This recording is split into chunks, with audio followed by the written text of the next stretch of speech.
And we are live. Welcome to the desert of the real. Welcome to Aeon Byte, specifically AB Live. Here, yes, we live in a world where men still have nipples, and Birdie Num Num, Peter Sellers, is still wearing brown face in the party. But Peter Sellers is the greatest actor of all times. I mean, I think what he did in Doctor Strangelove is unparalleled, and no actor could have matched it. And I always think that Peter Sellers in the Pink Panther single-handedly destroyed French culture. It went from the French were the most noble and sophisticated to they were bumbling and fools, and they never recovered. But this is it's what is in my head. The mind forged manacles of Blake and the fantasies and narratives I like to put in my head. And I hope your fantasies and narratives are just as rewarding and enriching. So great to have everybody here. And let's see, we got people starting to go into the chat room. As always, you know the drill. Good to see you, Occult Fan, Jasmine, Trash Pope, Gnostic Anarchist, and everybody else. But if you have questions today, you know the drill. If you do a super chat, you will definitely have your question answered. If you have a question, anywho, please type it in all caps or put a lot of question marks so Vance can get to them. And we will get to them, and it's a very exciting show. As one of the taglines for Aeon Byte, and I tend to not use it as often as I can, but it is in the website, is bringing modern meaning from ancient mysteries, or from ancient mysteries to modern connections. And many of us feel there must be some way out of here, like the Joker and the Thief, but we also feel very strongly that there is still a lot of value in the ancient ideas of the Gnostics or the classical Gnostics from those early times and throughout history. Valuable ideas, and as I say, these are Gnostic times, and their ideas seem to resonate even better as we live in this simulation, this shadowy time, the surveillance state where this wickedness in high places seems to be pulling the strings, and humanity seems to be collapsing more and more into ignorance. So that will be the theme today, and I hope it is rewarding to all of you here at the virtual Alexandria. So with us today, we've got Scott Smith, and he seems to have a vacuum cleaner somewhere in the background, if anybody can hear it. But Scott, the usual Scott fan. It's been, and most of the audience knows who you are. You've been a reoccurring guest. It's always fun having you.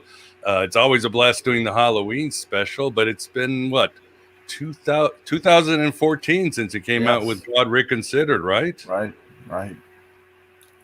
And we've done Halloween ever since, and the Sacred Cows 2 is coming up. That is true. So when are you going to give us a new book? I keep thinking you're going to release the Gnosis of Kamala Harris, or I was secretly a Trump supporter this whole time, or something like that, Scott. Well, I actually wrote a 10,000-word blog called My Adventures in Journalism just to get on Coast to Coast again. I've got my 7th interview coming up on Wednesday the 16th. It's just a news hook to take advantage of the UFO brouhaha. So that's got to be my book for the moment. And it has a lot about UFOs, Aeon Byte, and paranormal and all that other weird stuff. And incidentally, that was the coolest intro video I have ever seen. So I think you should stick with it for a time or two. It's the AB Live intro, that's for sure. And some things I need to tweak. If anybody's interested in the music, it is from the Battlestar Galactica TV series, the latest reboot. So the soundtrack is just very good, and of course Scott will know that the creator were Mormons, and it's supposed to be this metaphor of the Mormons going to the promised land or whatever the hell. Well, it makes us look respectable. Yeah, that is true. That is true. Awesome. And with us, we've got David Hyatt, and I'm sorry, is it Bickle or Bickle? Bickle. Bickle. Well, David, it's Bickle. all right. Well, it's awesome to have you here for the first time. Why don't you tell the audience briefly about yourself or how you became interested in these ancient heretics, the Gnostics? Right. I'm one of the moderators of the Facebook group called Christian Gnosticism, and who wrote that analysis and critique of Jay Mears' debate with Scott Smith in 2019, which Scott really appreciated, and it took me hours upon hours to do, but it was totally worth it.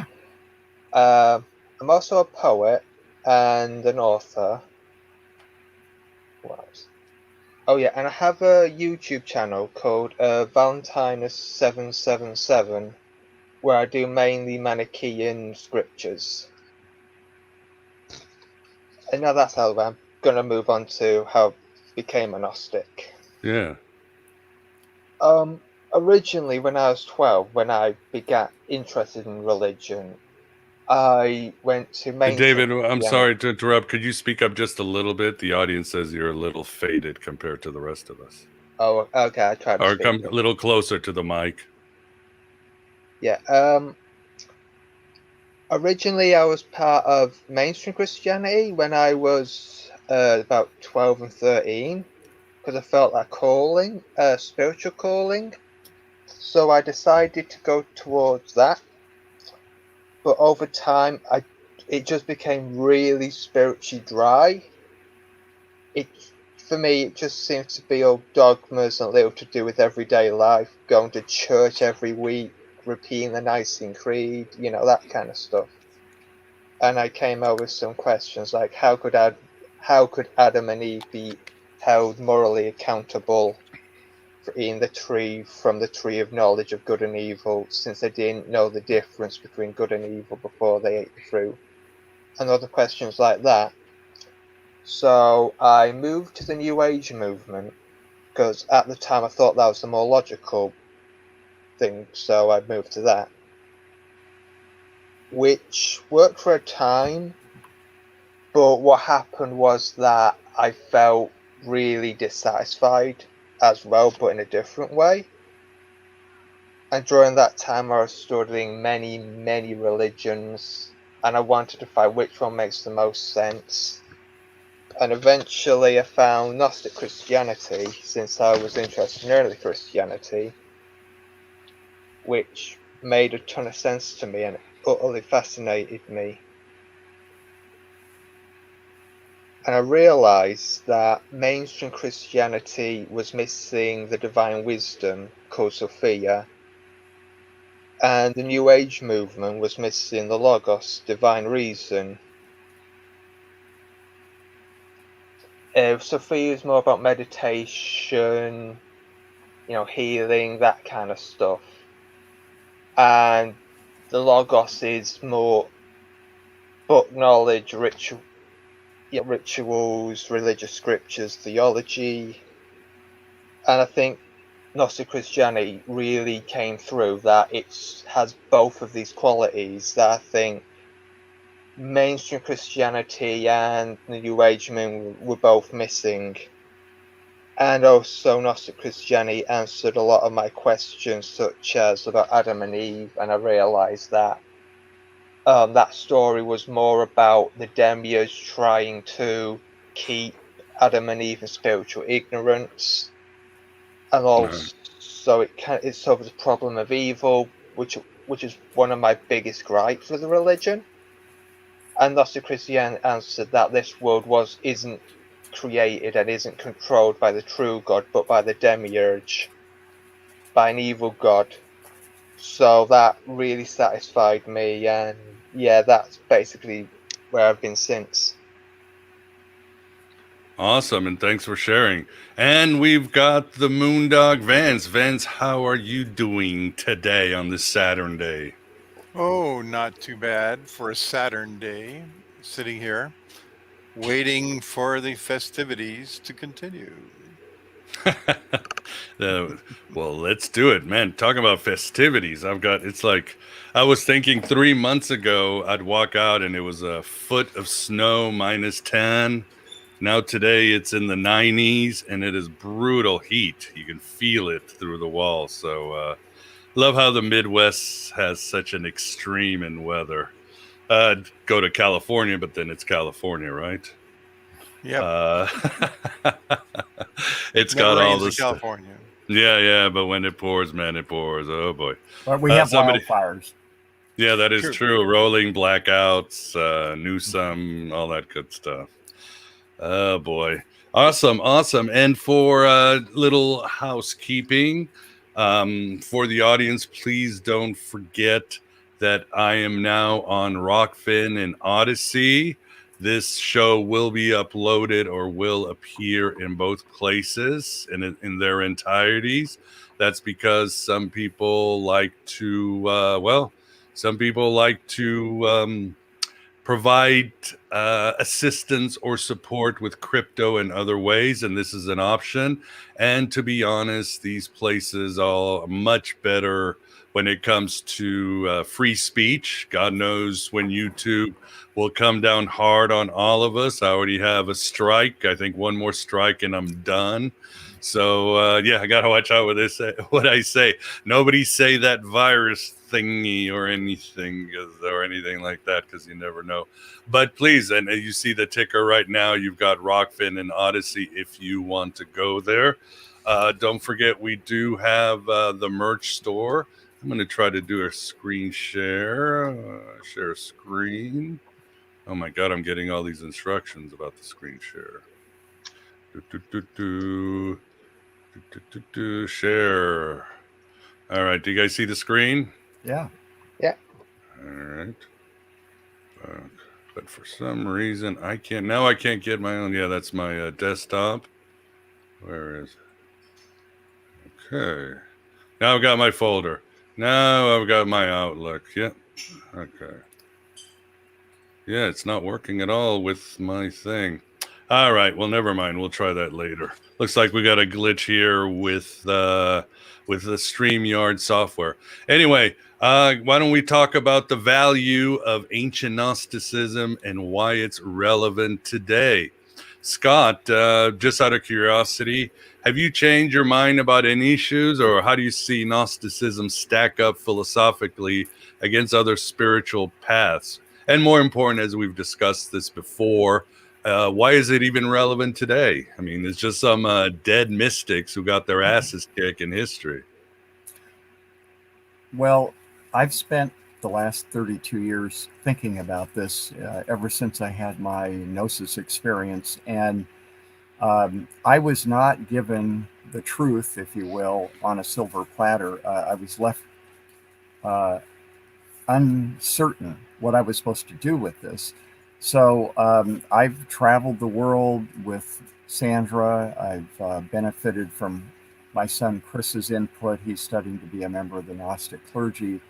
And I've tried to bring my critical thinking from business journalism to analyze a lot of seemingly unrelated things like psychology, medicine.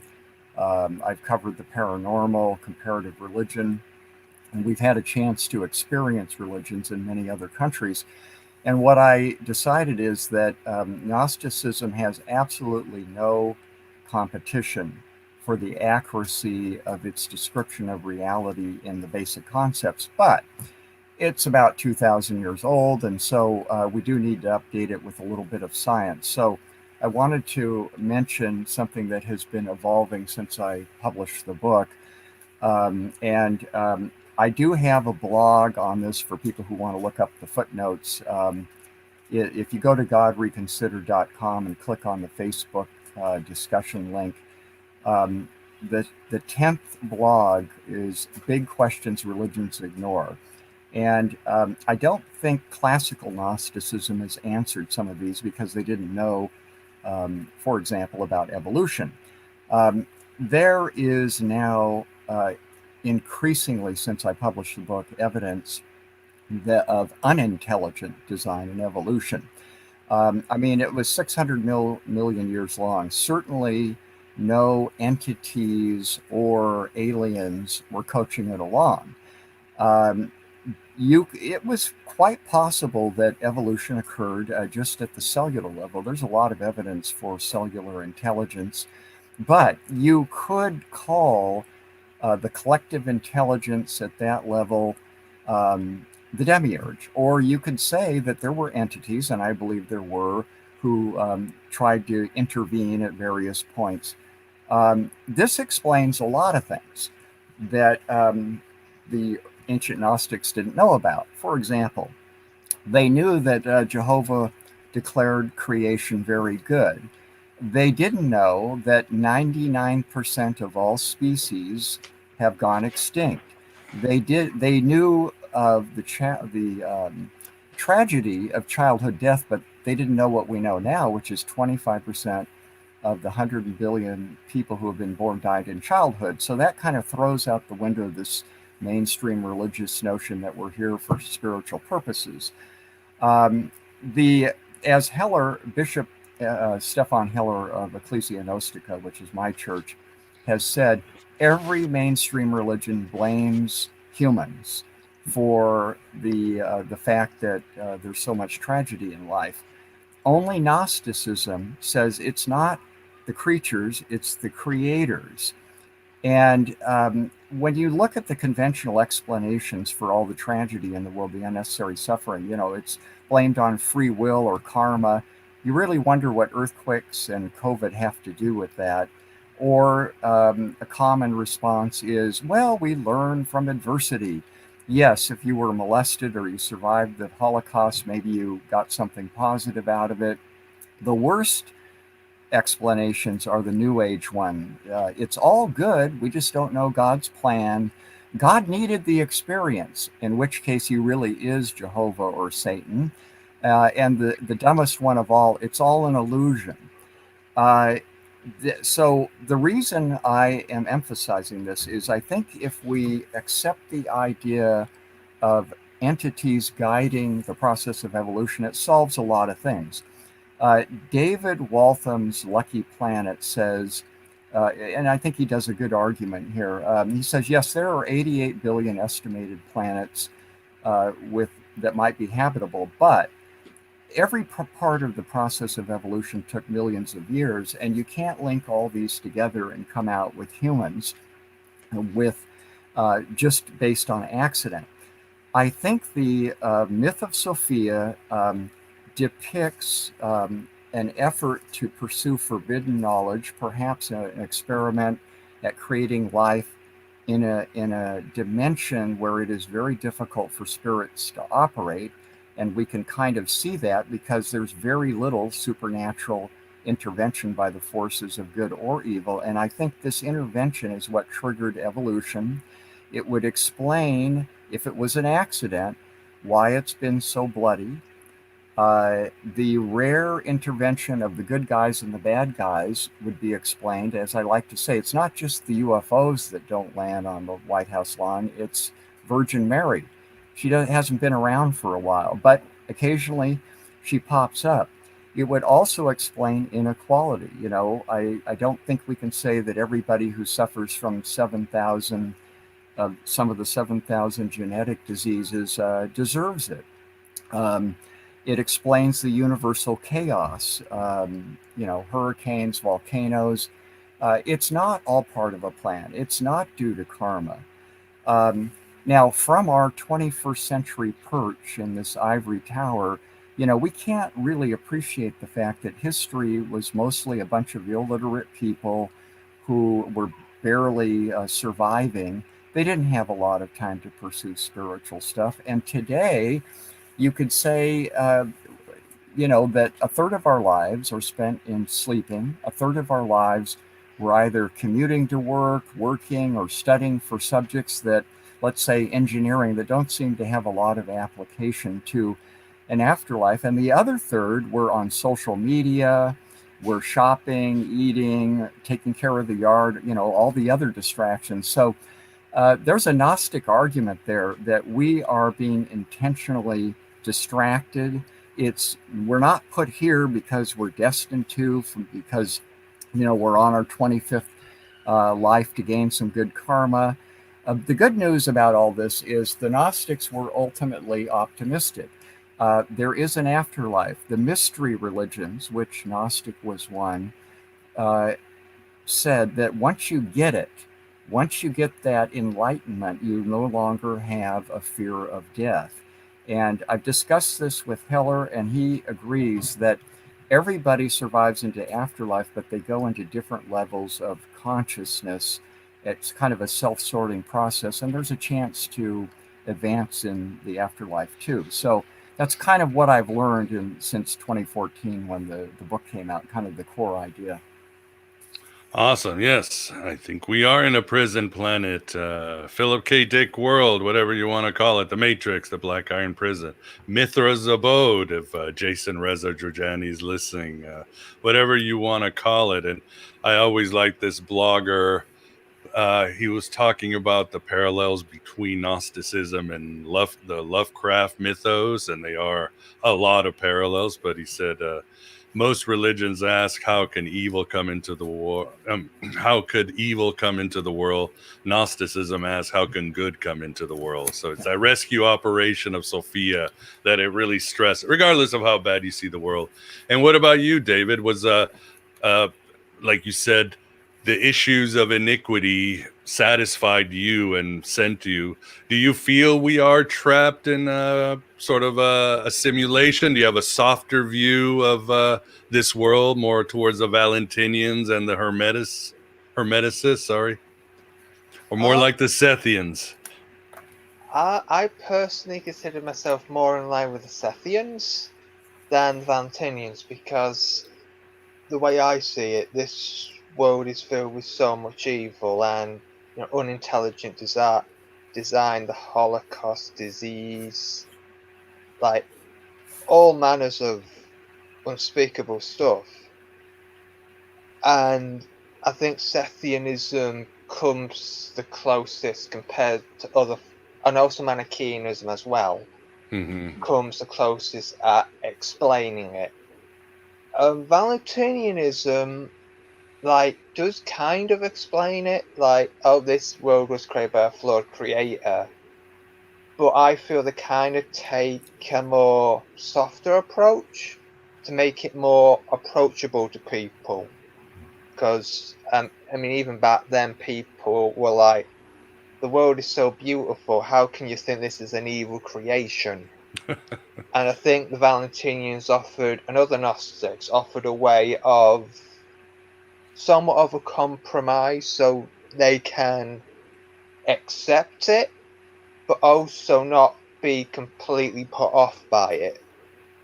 Then that's my opinion. And also the idea of karma, which exists in almost all Eastern religions, has a lot of logical flaws, I think, as Scott explained in his fabulous book. So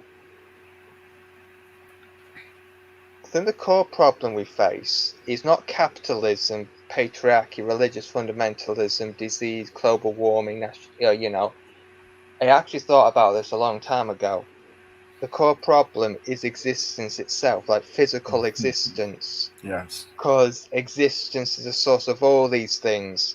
All those things I've mentioned is a byproduct of existence, not something that came separately from existence. And so existence itself is the central problem.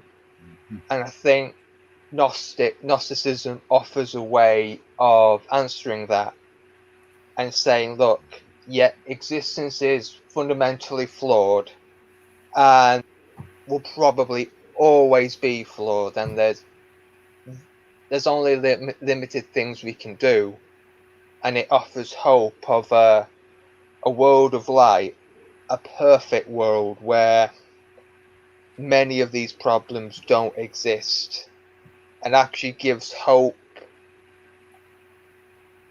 and joy that other religions don't really give in the same manner. Other religions would either say, well, this world is actually good, you can't see it, it's unknown, it's a mystery, or this world will become good, but we're not going to explain how or why. So that's my opinion on it.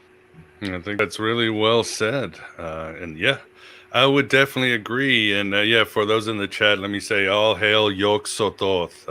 I'm covering all my bases with the gods these days, especially, if the Gnostics would wear the gems of Michael and other demiurges to keep the bad guys away, I'm just going to say, Yog Sothoth, please don't show up to my house today. But yeah, and it should be mentioned too, as we were, the three of us were talking about, the fallen state of this existence and the demented creator and all that. And you, David, mentioned the Manichaeans. There is an incredible joy in their writings. I mean, the Manichaeans are so happy. They did hymns. They were artists. The Cathars, the Sethians in Alexandria, they were really admired. They were known as the good people. It's not like they were around like Johnny Rotten breaking cars and flipping off the queen or something like that. There's a joy in finding out this truth. It's like I tell people, the greatest news I ever got was when I finally accepted that I was an alcoholic. That meant I was destroyed. I was a mess. The world I'd created around me was chaos. But now I could, what do they say? How do you know you've hit rock bottom? You stop digging. Now I could start going to the light.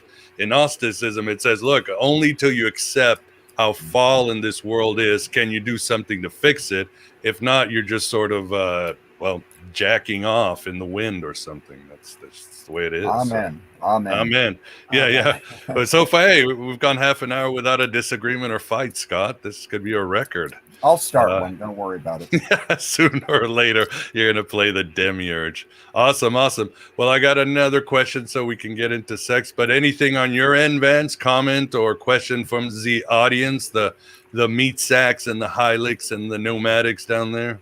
Oh, yeah, we got a couple of questions. And, all of a sudden it occurred to me, the beginning of the universe. What would happen if we took a bunch of monkeys and gave them the capability to make stuff? Dinosaurs are so boring. Let's go with monkeys with tools this time. Yeah, I like what David said about, existence, is inherently, flawed. But, the problem is that infinite existence has to contain all possibilities. So one of the possibilities is flaws. So it's, you can't have existence. Well, let's put it this way.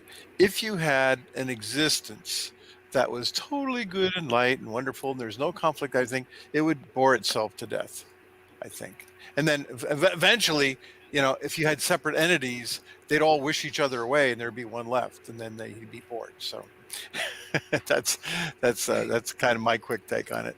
So, I mean, that's what Jung said. God has a shadow. God's shadow is the Old Testament. Yep. So. And we are his shadows too. Right? He is Sophia's shadow, and then she becomes his shadow as she tries to thwart him, remind him. So yeah. Yeah, because hey, Sophia, created without her consort. Well, possibilities. There was great with the consort, great without the consort. You got to have both sides. Otherwise, the all-knowing God wouldn't know what it's like for something to create without it, right? Of course, it's kind of a funny thing. Talk about illusions. You can't really create anything without the consort, because the all-encompassing one, everything's made of it anyway. And everything that happens is because of it. So really, it's a matter of relative consciousness and all that stuff. But Jason Chambers had a question. Do the Gnostics talk about reincarnation? Of course, we know that they do. If it is so possible to have a planet of Buddhas, like all karma is paid and everyone is good. Hey, I didn't just talk about that, didn't I? So what's the gang who wants to answer that one? Planet of Buddhas. Yeah, let's go with the Buddhists. I don't know, Scott. The reincarnation, we've beaten that Yeah, Yeah. or we can touch upon it later. We've talked a lot about reincarnation. Yeah, let's not go back to my debate with John Munter and repeat everything I said there. Go see Scott and John Munter. They Yeah. both very balanced and full view of reincarnation from all sides. The thing, I have a chapter in my book on Buddhism, and as fabulous as the Dalai Lama is, there are many, many philosophical problems with Buddhism. First of all, they don't really believe that there's an enduring spirit or soul. As one of the great Buddhist scholars said, it's basically magnetized karma that goes from life to life. And that can be easily disproven with the new evidence about near-death experiences. The problem, as I've explained before, with any kind of concept of karma is back to what I just said about the chaos of the universe. And, we're really isolated from reality. If you think that coming into this world is part of spiritual progress, you know very little about human history and prehistory. I mean, it wasn't that long ago that a third of Europe died from the Black Plague. Jehovah was busy issuing his 600 commandments and forgot to mention that there were germs. He didn't tell them to wear masks and social distance. No, he just or maybe it was Moses's fault. It was in that first set of commandments that he threw away. In any event, the bottom line is, you could say Buddhism is the best alternative, and you can make comparisons with Mahayana Buddhism and so forth. But ultimately, in my long search for truth, I had problems with it, both Hinduism, which I'm closer to. I have a long relationship. I've been to India. But I found all of them wanting in serious ways in comparison with what I would broadly call a Gnostic path. And we can get into a definition of Gnosis in our discussion here as to which groups might belong to that. But yeah, I was disappointed in Buddhism.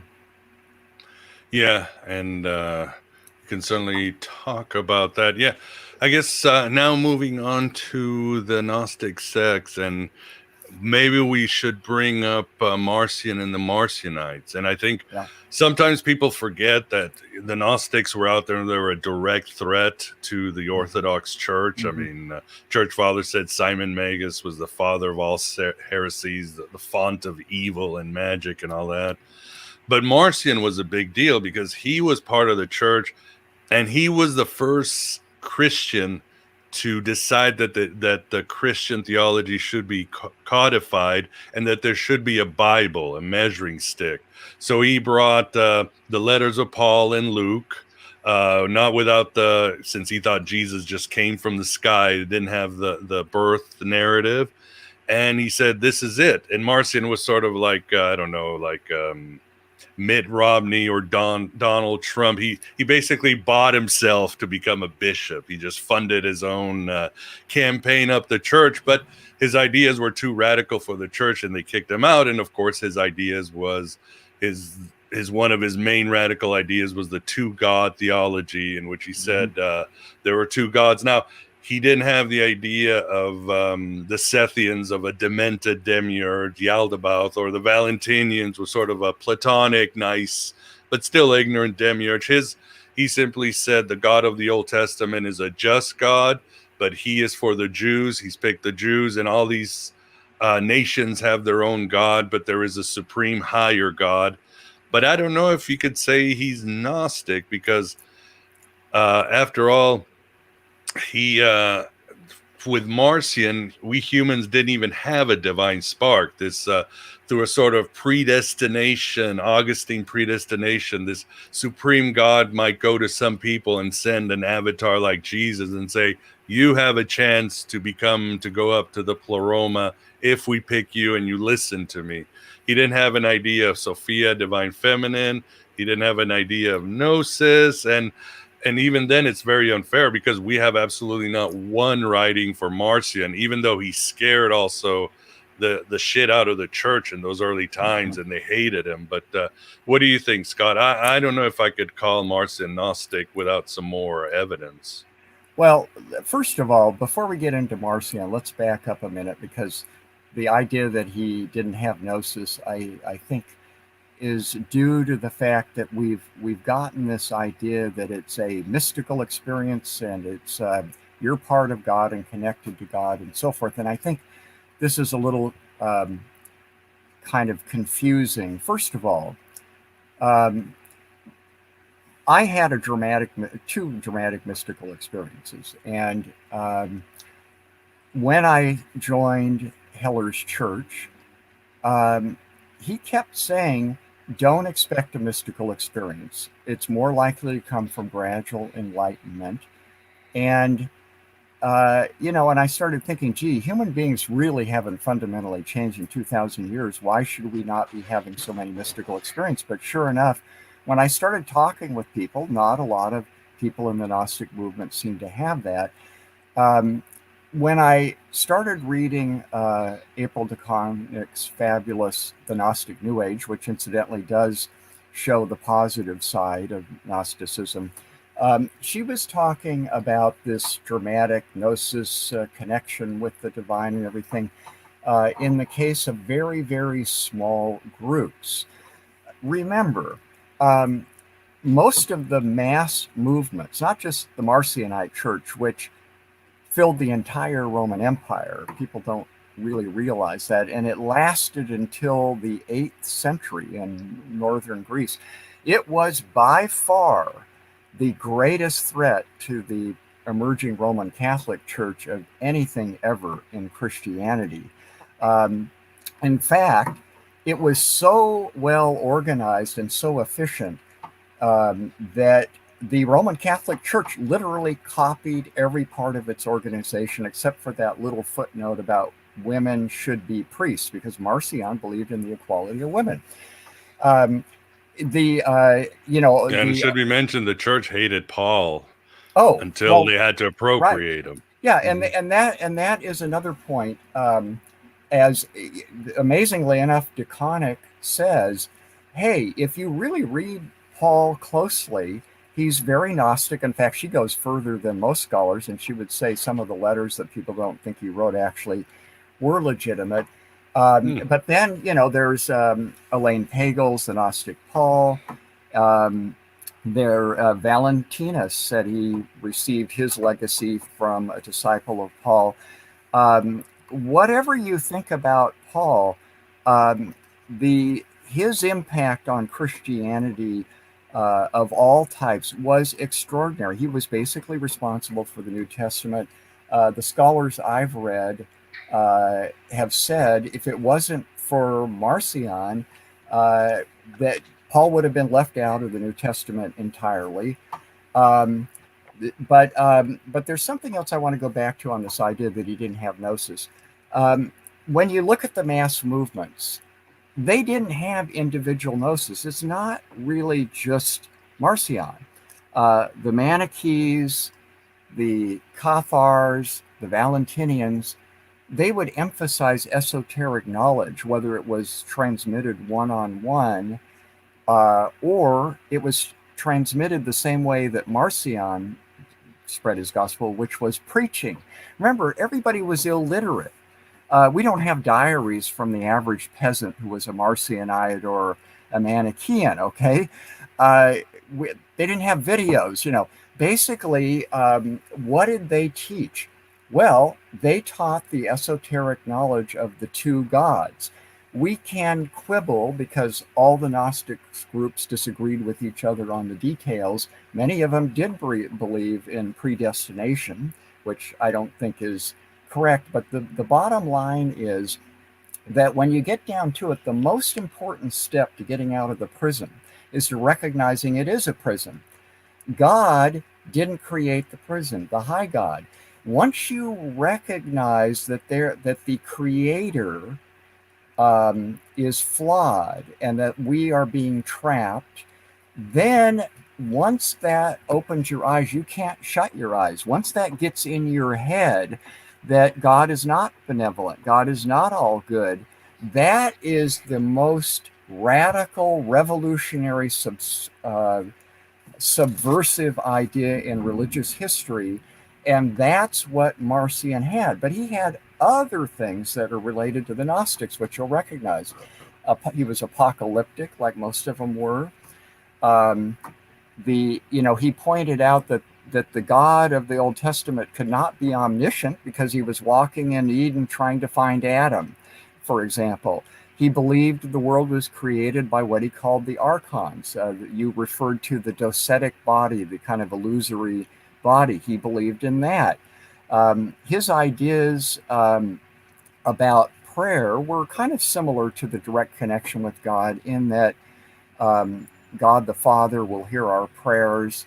We don't believe in Advaita Vedanta. I know some of the Gnostics thought only their souls would survive into the afterlife and so forth. But we're not part of God literally, with no personal identity. So if you accept the idea that prayer to the Father can be answered, maybe with the help of Jesus, that is a kind of connection there. But most important is something that April DeConnick points out and Heller points out. The ecstasy, the mystical experience, did not occur individually in ancient times.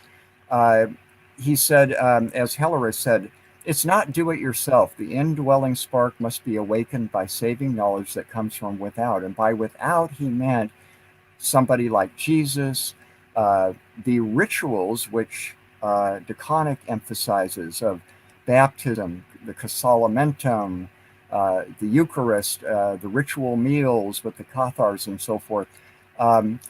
It was in a ritual context that people really kind of got that mystical experience. And today's Gnostics really, were scattered. Now, where there are some online things that you can access, DeConnick, in her book, details a lot of the rituals. And for that matter, you can go to a Roman Catholic service, you can get the Gnostic text for it, and just kind of go along with it, because one of the founders of the Theosophical Society said that he could see psychic energy rising at a Catholic service. So the last thing I just want to say about Marcion, because I think he's really been underappreciated, I don't know if Gnosticism would have survived without. He built an incredible number of churches. The oldest Christian church that still has an inscription, 318 in Damascus, is a Marcionite church. And one other little tidbit I got from this book by E.T. Blackman, Marcion and His Influence. Franz Kafka headed a revival of the Marcionite church in Prague around the turn of the century. Now, what lessons does it have? Number one, they went out of business because they were celibate. Don't set up a celibate church. The positive thing is, be a missionary, be organized. As DeConnick said, they had assemblies, they were organized. We're too libertarian and independent, and we don't realize the value of community, which is really what Inner Sanctum is about. Well said indeed. And yeah, I think Heller really talked, you still have to have an experience. I know Gnostics is an ecstatic religion, but of course, ecstasy doesn't mean you've got your eyeballs up your head and it's spread out, but it is still an altering of your consciousness. Yes, but Heller would say that's what the Eucharist is supposed to be. If that works for you, yes, you can have an experience with it. Yeah, no doubt about it. It's alchemy, spiritual alchemy. So, and David, what about you? What do you have to say about Marcion or Gnosis, or the experience of Gnosis? Right. A lot to go through the Marcion Church and Gnosis. The chair is yours. The floor is yours, my friend. Right. The Marcion Church expanded greatly within Marcion's lifetime, becoming a major rival to the emerging Catholic Church, as Scott said. After his death, it retained its following and survived Christian controversy and imperial disapproval for several centuries. A fun fact, even Islamic writers in the 10th century wrote of the Marcionites. Oh. The 10th century Muslim biographer, I'm going to butcher the name, Ibn Nadim, goes so far as to claim that the Marcionites are numerous and that they are practiced openly like the Manichaeans. States that the Marcionites taught two principles, good and evil, justice is a third principle between the two. It should be noted by the Islamic time, the mainstream church already persecuted and suppressed the Marcionites, turning them to only, not a gigantic size. The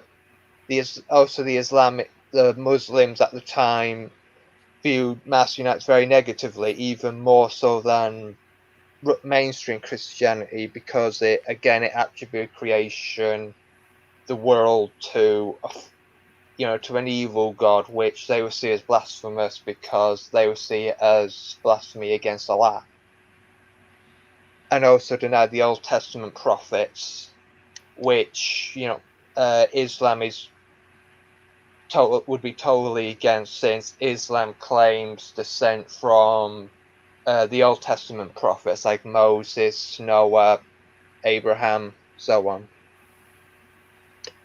I think the Marcionite Church grew because they solved the problem of evil, as stated before, and rejected the problematic nature of the Old Testament, because it's got incompatible with the true God, like Jesus, like teachings of love, kindness, forgiveness. And also, I don't think Scott mentioned this, but the Marcionites were apparently, if the Church Fathers are to be believed, were the most rigid of ascetics, abstaining from marriage, wine, and they also rejoiced beyond all other sects in the number of their martyrs, interestingly enough. I think the decline of the Marcionites was again due to the growing power and influence of the mainstream Christian Church, which persecuted and suppressed the Marcionites. Unfortunately, little is known of Marcionite practices and specifics of Marcion's theology, so it's really hard to say if he was really a Gnostic or if he was some sort of pseudo-Gnostic or something, particularly concerning salvation, since it's hard to say whether he believed in salvation through Gnosis or not. My theory is they could have had a very similar practice to the later Cathars, which Cathars show like a strong influence from the Marcionites, where a specific ritual, like the Consolamentum, which granted the Holy Spirit to descend on the person, and which grants them a divine understanding and a divine knowledge, or Gnosis. So it may have been something like that. What else? I think even if Marcion wasn't a Gnostic, I think he was still a very wise and influential man who modern Gnostics can learn from. I think he is to Gnosticism what Clement of Alexandria or Origen are to Orthodox Christianity. Clement and Origen had many unorthodox beliefs, but they are still respected in the mainstream church for being wise men. In the same way, Marcion can still be acknowledged as a wise and educated man, despite not being a fully Gnostic. And concerning the Gnosis, I'm going to have to disagree with Scott here. I see Gnosis as being chiefly from experience, like a mystical experience, because that's what distinguished it from faith and doctrines. I think even Valentinus had a vision. I think I'm going to quote Valentinus on his mystical vision. I saw a newborn child and questioned it to find out who it was, and the child answered me saying, I am the Word. So it seems to me that Gnosis was widely, as a mystical experience, was widely accepted. I think what may cause misunderstanding is that the word Gnosis, because I think what's got to keep in mind is, like, back in the day, Gnosis just meant knowledge, like intellect. It can be any type of knowledge, intellectual knowledge, experimental knowledge, you know. So I think that may cause a misunderstanding between, yes, the Gnostics preach a secret knowledge, like an oral knowledge that's passed down, but they also preach another type of knowledge that one can attain by learning from the oral knowledge, which can be attained. And I think the teaching about faith and Gnosis at the heart of this dispute between the Gnostics and the orthodox, particularly Irenaeus. The Gnostic criticized Irenaeus' rigid emphasis on dogma and pistis alone, faith alone, at the expense of Gnosis. In their view, Irenaeus' Christianity was unspiritual and offered only the lower psychic level of salvation, where they themselves had attained the higher mnemonic salvation, and they used Paul's mystical experience. I think all Gnostics who believed in Paul used Paul as an example of attaining mystical knowledge or Gnosis, because Paul had as you all know, had a mystical experience of Gnosis, and they seem to use that as an example, and how Gnosis is clearly distinct from faith and doctrines. Mm-hmm. So I think that's what I have to say about it. I think that's well said, and thank you very much. Well, for those of you who are joining us, the chat room is bustling. I don't know is Nate still around, because he's cracking me up with his jokes today. He's got it going. But we have Scott Smith and David Hyatt-Bickle to discuss the relevance of Gnosticism today. I think we've already hit on some good points. I think I'm going to try my Charlie Sheen. No, my share screen. Let's see if this works. Just for a little housekeeping. Share. Okay. Do you guys see this? Just in case, the merch store is going very well. We're going to actually soon add a shirt that says "Not Today, Archons." But for those of you interested, we got some good Aeon Bide merch. I need to get one of these. What are they? I call them wife beaters. My wife gets angry. I think you call them tank tops in more politically correct terms. But you've got different iterations of Aeon Bide. Heresy shouldn't be this much fun. Inner Sanctum. Whole bunch of Sophia stuff. Simping for Sophia. So if you get a chance and you want to give your local pastor or mullah or Orthodox rabbi a gift, this is the perfect place to get it. So thought I'd share that with you. The other thing I wanted to talk about, some of you have said you want just a good private RSS feed, something you can put in your podcast provider. You're not too worried about the archives or the Inner Sanctum group and all that. So with the podcast provider Red Circle, and I know this is really long, so I'll have it on the show notes. We have a new private RSS feed. It's cheaper than AB Prime or Patreon, and all you get is a RSS feed you could put on iTunes, Stitcher, Spotify, and you'll get the last 100 shows or so on your feed. Again, it's really easy.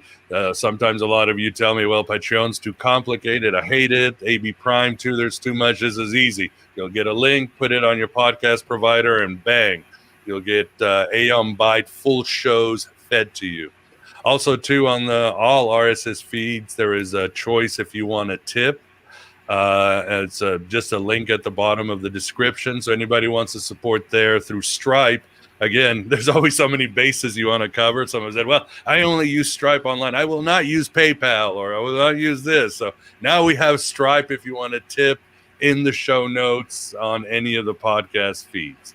So just getting all this Hyatt stuff out. But again, please support independent thinkers and writers and researchers like Scott and other podcasters. This is the golden era of alternative media. They're trying to shut us off, but we're hitting them fast, and we're bringing them alternatives and wider, deeper dimensions to the reality that the powers that be have tried to constrain us in for so long. Whew. All right.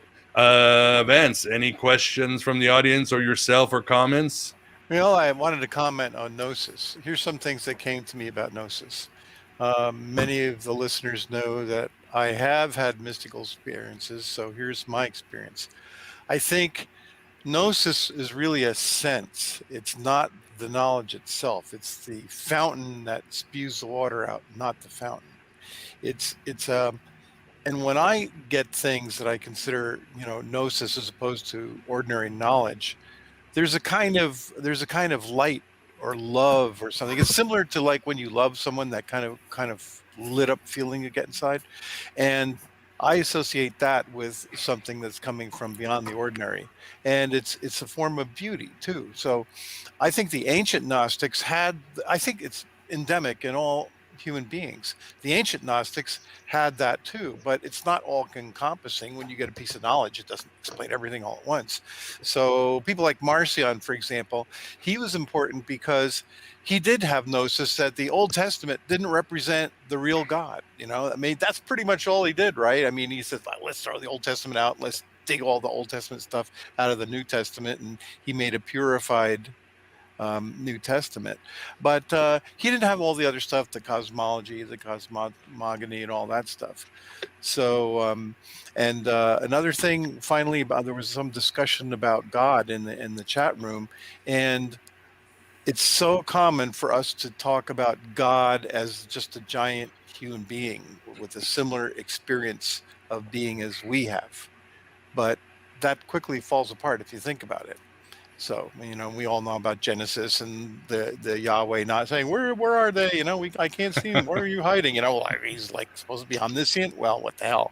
Well, that means that either it's not the real God, right? Or it's a very limited God that, has the same kinds of limitations. Maybe he's a little more superpowered.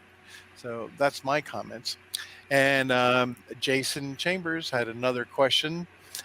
He's wondering, in essence, since the Gnostics went to church, a lot of the Gnostics, of course, they didn't call themselves Gnostics back then. I think one group, what was the Sethians, maybe had that, but nobody else did. But the people that were, practicing or recipients of Gnosis didn't go to church all the time. How did they figure out which ones would come and which on a Sunday and which ones wouldn't come? He was wondering. And, did they do this with Christ? Because the different conceptions of Christ, the Gnostics believe that, Christ was not really physically present, what's the term? You know what I mean? He wasn't real. He didn't experience suffering. Docetic. Docetic, thank you. Yeah. And what was Thomas the master, not Jesus, and so forth. So he's wondering if that was an issue back then. Does anybody know about the ancient Gnostics and how they decided who to attend church this Sunday and who? Well, I think what he's talking about is, I think in Alexandria, and because again, the Gnostics were the inheritors, along with the Hermetics, of the ancient Egyptian mysteries. So you had sort of a hierophant and the sycophants who learned, and he would guide him through, or she would guide him, if it was Mary Magdalene, through the mysteries, and how to see the world philosophically and ascend up to the archons, and then these rituals came about. But I think he's talking about Marcus the magician in southern France, in Lyons, because he was the one who had the ritual of drawing lots and switching. Everybody would switch, and of course his church was actually mostly women. So one week a woman would be the bishop, and Marcus himself might be the altar boy or whatever, and then they would just all switch. It was very I don't want to call it democratic, very Vegas. Egalitarian or something. Yeah. We're just going to switch places. So, Yeah, it could be. Scott, David, anything on this? Well, the Valentinians initially infiltrated, what were the churches. There was no Catholic Church right then, but and they would pick out people they thought would be receptive to the allegorical interpretation of the scriptures, and they would kind of build this secret group within the congregations. Ultimately, they got kicked out. They made their own churches, but the thing about the Gnostics is they welcomed everybody. It wasn't like show us your baptismal certificate at the door, we won't let you in. Gnosticism, by its nature, is secret. If you're not open to any of the facets of it, then you're not going to be receptive. You're blind walking in. And I think that the kind of people who would attend a heretical church would be the more open-minded thinkers who weren't satisfied with the emerging Catholic Church. And the Marcionite churches were and the Valentinian churches were around for a long time. Constantine banned them, incidentally. No more buildings for the heretics. So that kind of limited what they could do. But they met in other places and so forth. But I don't think there was a whole lot of, in any of these Gnostic movements, a whole lot of concern about, whether somebody had been fully initiated and so forth. I don't know. I'm not a scholar, but, there's certainly, the biggest problem we have is that so many of the records were destroyed, like of the Cathars. I mean, we basically have the testimony from torture, And so there's a lot we don't know about the average Gnostic and how these, the Catholic Church did a good job of suppression and destruction and kind of rewriting history. Well, since you brought up the Cathars, why don't we deal with them and then we can jump back? Well, we don't have to jump back in time because during the time of the Cathars, the Manichaeans were still somewhat of a movement. They hadn't been completely wiped out. But tell us, what do you see as the legacy, or what can we learn from the Cathars, Scott? Again, I think one thing I would say is that you can be admired, friendly, a rewarding and positive impact on your society, and still think we live in a hellhole prison planet. Yeah. It's the Gnostics could encompass all of this. They walked the walk of Christ, even though they had the mind of a punk rocker or something like that. Yeah, and it wasn't just the perfects who were considered the good people. The Cathars were widely admired by the Catholics. They treated women more equally. This was the troubadour culture in southern France, which was a culture of joy.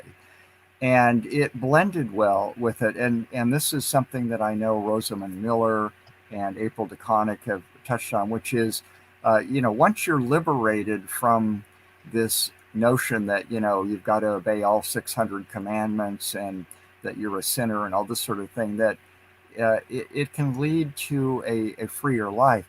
I think that the one of the things that their culture did was put an emphasis, like Mani did, on trying to be kind to animals. And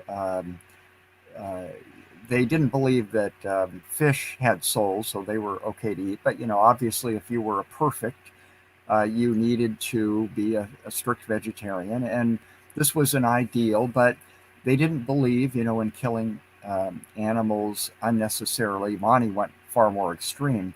But that is a message for us today, because it's increasingly clear that the whole meat industry is helping drive climate change. I was an editor of Vegetarian World, Vegetarian Times, so I know a lot about this, but this is an issue that has emerged since the pandemic, because whether or not the virus came from a lab, certainly the wildlife markets are conveyors of all kinds of germs that are going to create problems in the future.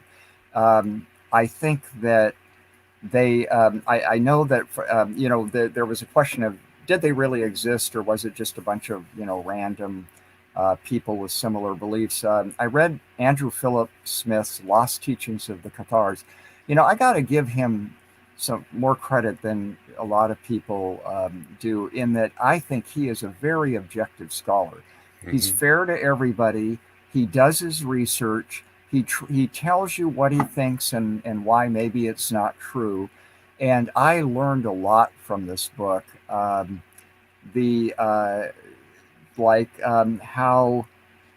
Mani influenced them. They got their idea apparently from his telling of reincarnation, from Buddha to Mani to the Cathars.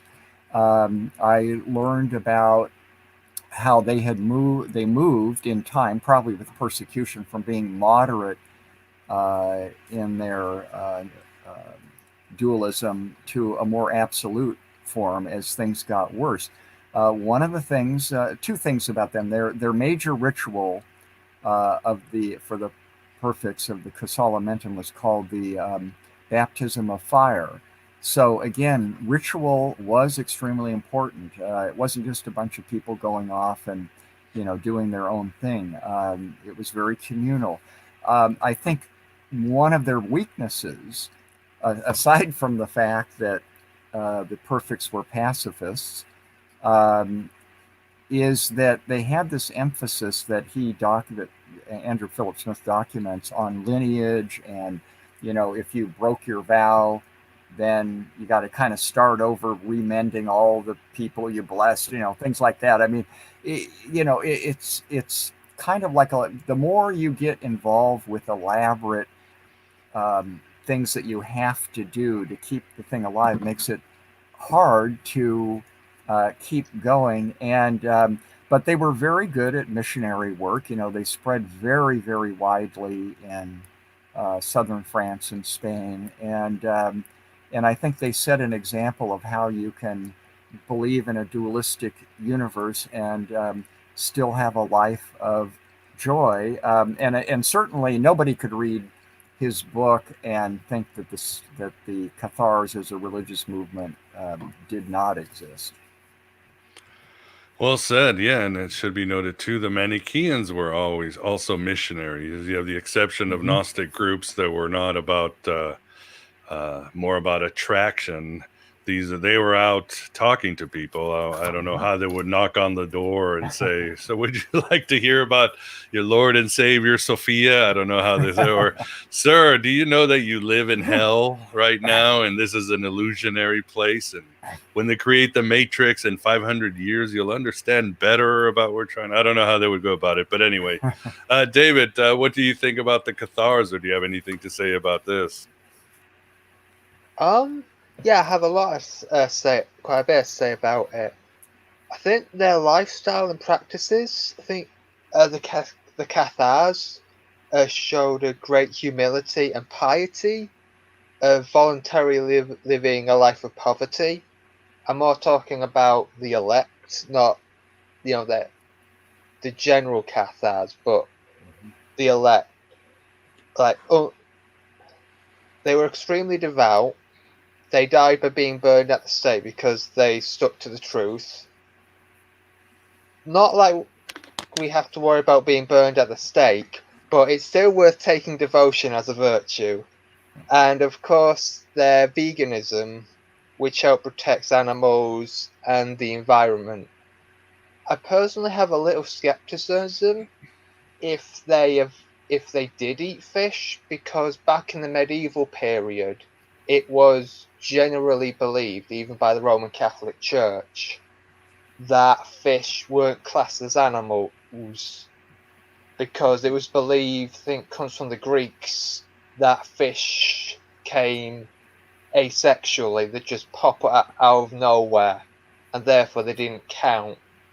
As animals, so it may be the Catholics projecting their beliefs onto the Cathars. So I have a little bit of skepticism on that. And I just want to touch on the idea that the Cathars didn't believe in Gnosis, they didn't believe in some sort of divine knowledge of the truth. And I'm going to quote a Cathar prayer on this matter. Holy Father, thou just God of all good souls, that who art never deceived, who does never lie or doubt, grant us to know what thou knowest, to love what thou dost love, for we are not of this world, and this world is not of us, and we fear lest we meet death in this realm of an alien god. So it's Wow, I quite love it. clear. Where's that from, or what's the name of the poem? I think I found it on a website. Can't remember exactly where. I do know it's a genuine a prayer. It is. Okay, awesome.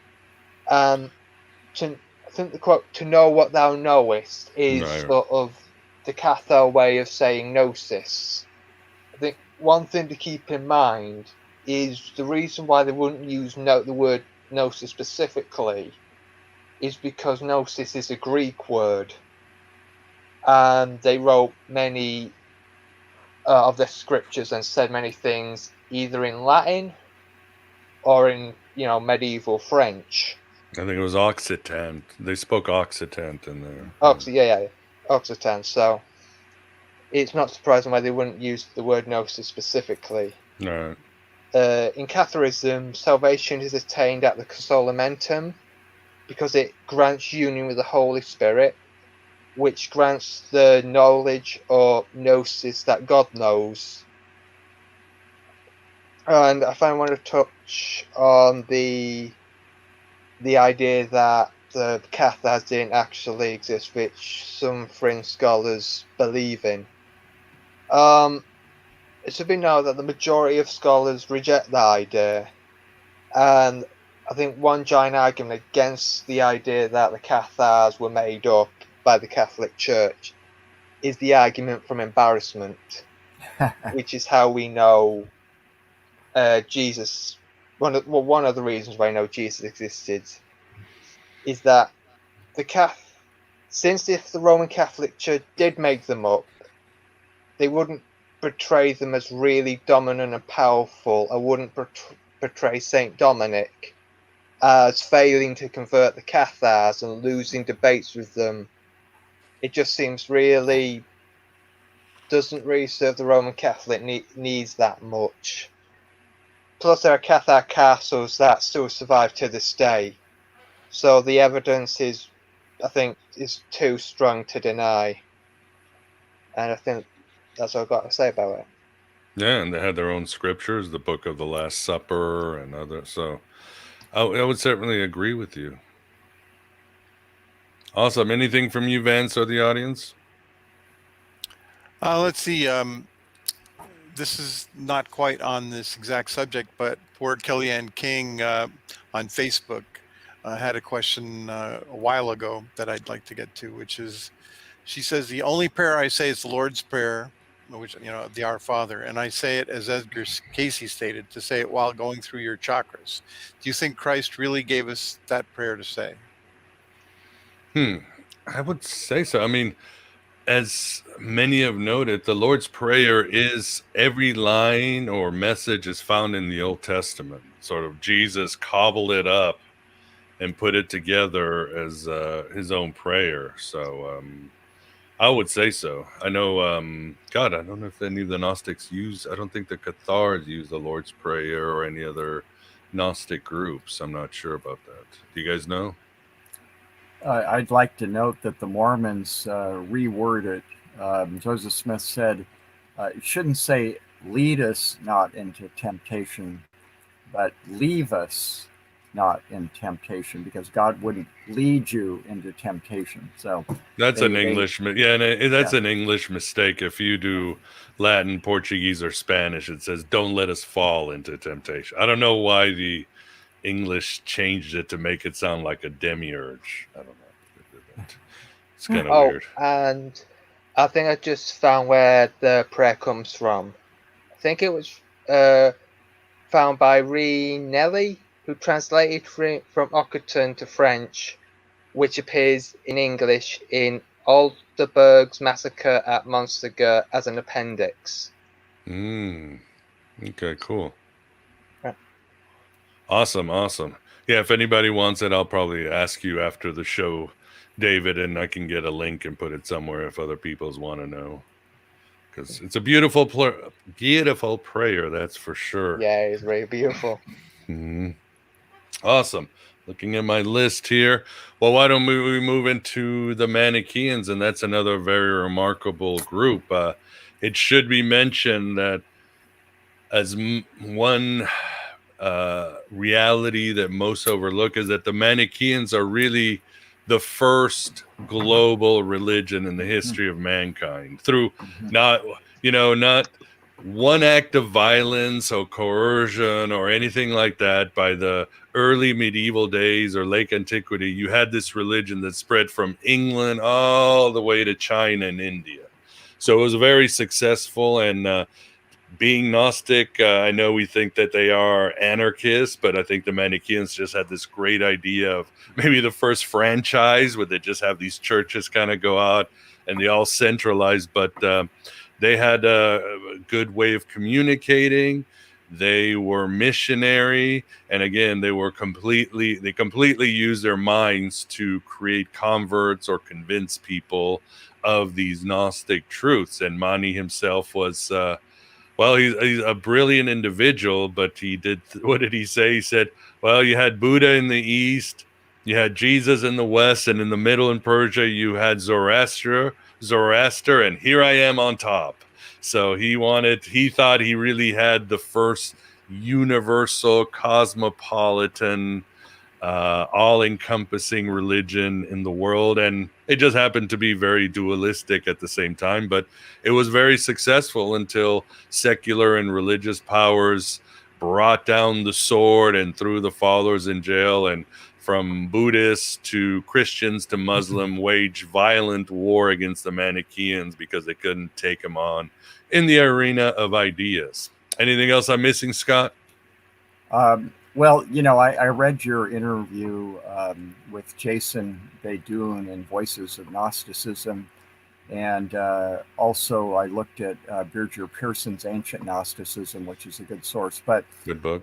My primary source on the Manichaeans is Manichaeism by Michael Tardieu, and he explained a lot of things that I wasn't really clear on. First of all, he said they were highly organized and hierarchical, and they had a lot of commandments, but he said that gave them moral clarity. It wasn't like, okay, I've got to look up, is that the 11th commandment, and I really don't want to do it and stuff, but it made them think about ethics very carefully, and he called them pacifist, artistic intellectuals like Mani was. No. The representatives of his church, but where they were very flexible is they were ecumenical culturally. They didn't believe, they had ritual meals, but other than that, they didn't believe that, something like the Eucharist or, walking around 5 times in Mecca or any of these other kind of rituals really had values. But they were adaptable to any local religious culture or any kind of secular culture, which is one reason they spread, along with the fact that they were very well organized. And as you said, they had a good communication system. And I was surprised when I was watching the Marco Polo series on Netflix, which I really enjoyed. They popped up there, 1292, Marco Polo supposedly meets some Manichae missionaries. And I think that, like the Cathars, they were widely admired for their lifestyles. The leaders, at least, were vegetarian. And, they were very good at preaching their message in a way that, and this is something we often forget since we tend to be too intellectual, is if you're going to have influence, whether it's in politics or business or religion or anything else, you have to understand your audience. You have to speak or write in ways that will be understood. I mean, my editors are always, forcing me to do these readability things, like, Scott, you're writing at a junior level in high school. That's too high for our readers. So apparently the Manichaeans were really good at adapting and communicating. And again, their central message, yes, in their ritual meals, ecstasy, individuals, and certainly the leaders of all the Gnostic movements had ecstasy. But I think, again, this dualistic message is extremely radical because it goes against every other religion in really powerful ways.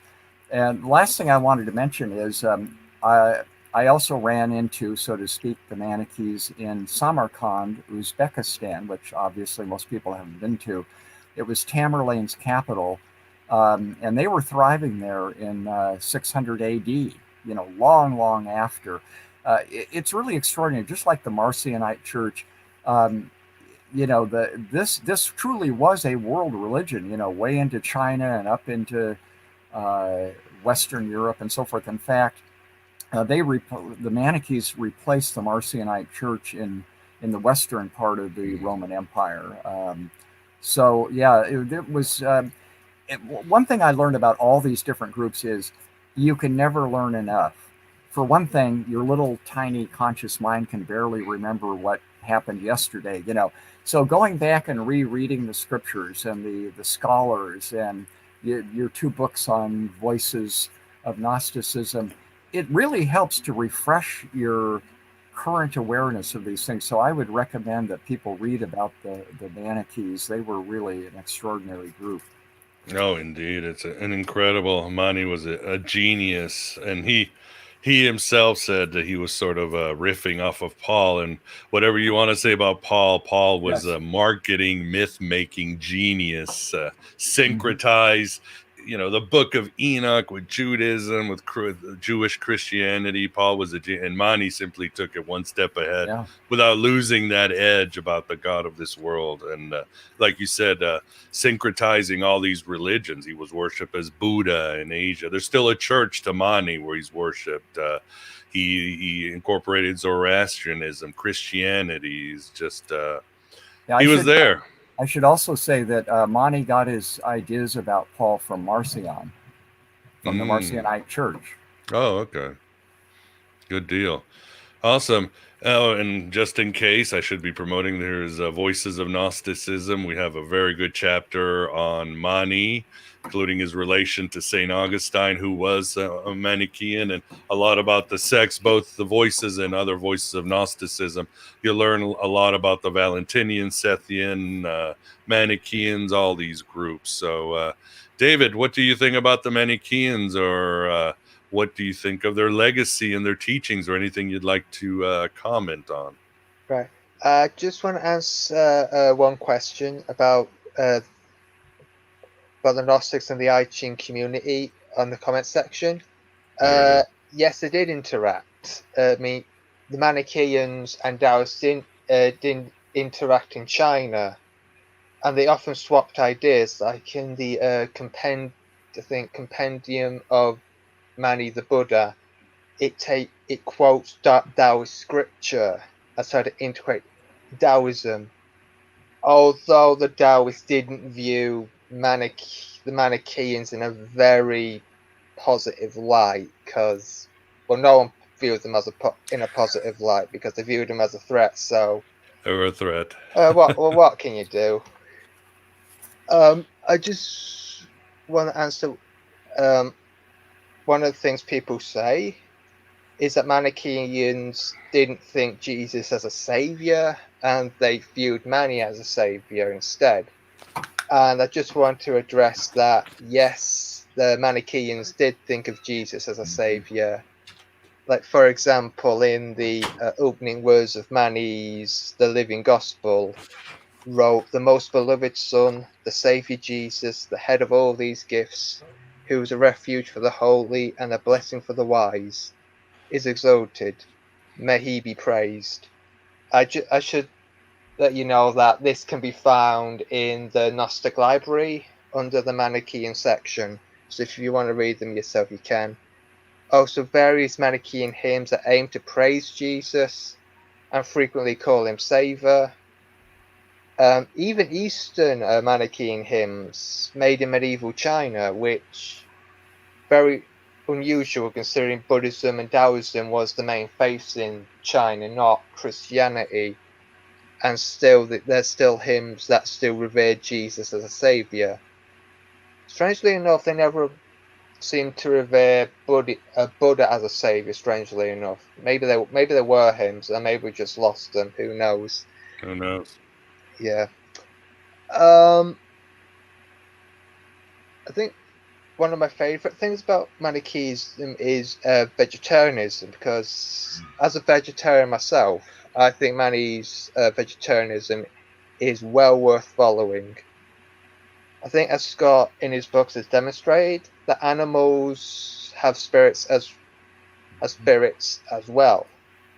And I think Mani's vegetarianism and veganism and general care for the world, because the world contains the divine light that's trapped, gives the Gnostic a greater respect for the trapped spirits in nature and help protect the environment, which is what we really need right now. What else? Also about Mani preaching his own Gnosis. I think he used his own Gnosis as an example for others to attain Gnosis, specifically the elect, the ones who follow like all the Manichaean commandments and receive some of the secret teachings, as a benchmark, if you will, for others to attain Gnosis.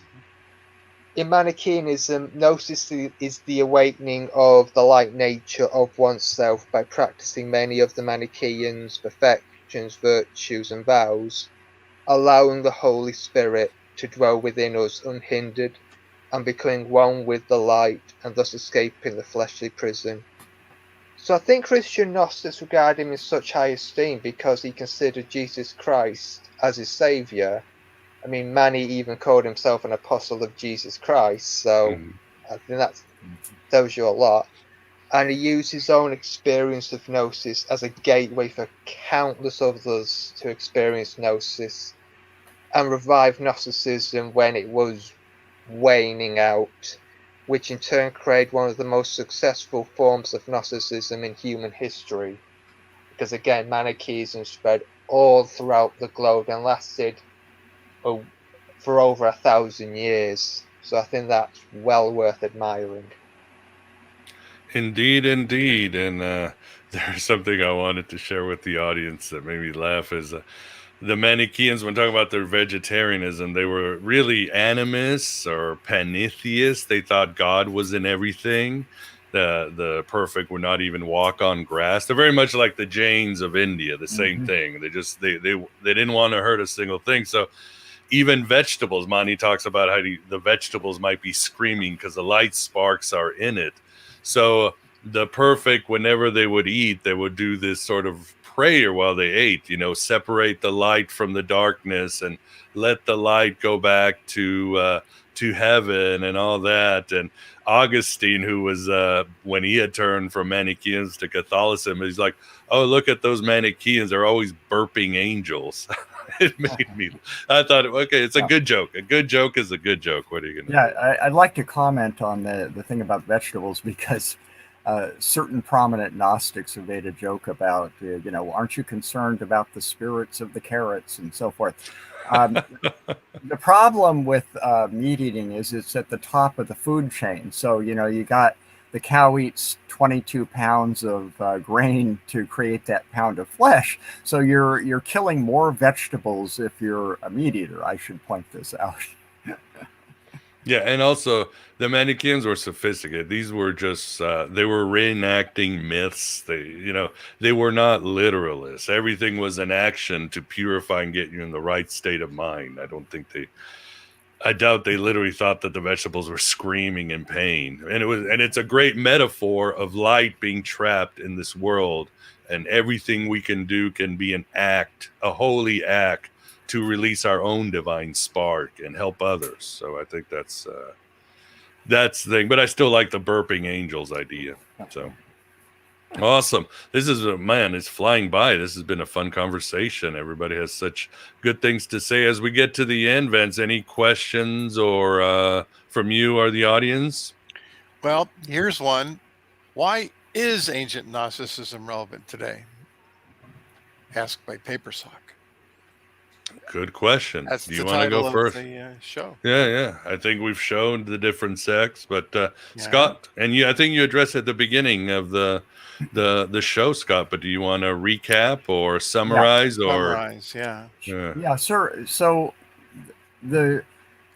there's no point in studying any spiritual path unless you think it has relevance today. And by today, we mean not just our work life or our home life or whatever, we mean our spiritual life and looking into our beliefs about eternity. It's pretty hard to have inner peace when you believe in a God who created all the suffering in the world, but he's not responsible for it. That he's got a hell waiting for you in all likelihood, that everybody who suffers from any disability, that's God's will for them, or it's their karma or whatever it is. So what embracing a more enlightened view of religion does is it gives you that gift of inner peace. And the knowledge of the truth is not a small thing. This has, as I said, implications for other things. It explains a lot about history, and it's part of knowing yourself as well. And the spiritual practices, whether it's partaking of the Eucharist or whether it's prayer, whether it's the Lord's Prayer or St. Francis' prayer or whatever, that spiritual connection is like meditation.